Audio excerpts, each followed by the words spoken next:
Hey, so if videos in Brave aren't autoplaying, or they keep pausing before they start, yeah, it can be a bit annoying.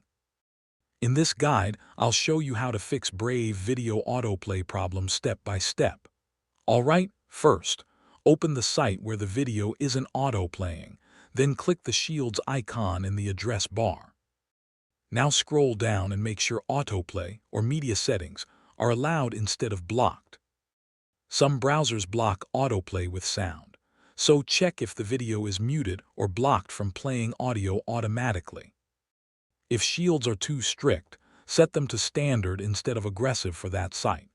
Now disable any extensions that might interfere with video playback, especially ad blockers or script blockers. Make sure JavaScript is enabled. Without it, many videos simply won't autoplay or even load. Next, clear your cache and cookies. Old data can sometimes break video playback behavior.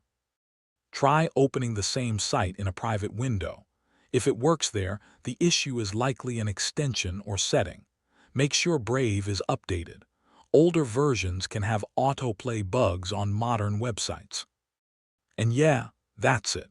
Once these fixes are applied, Brave video autoplay should start working normally again.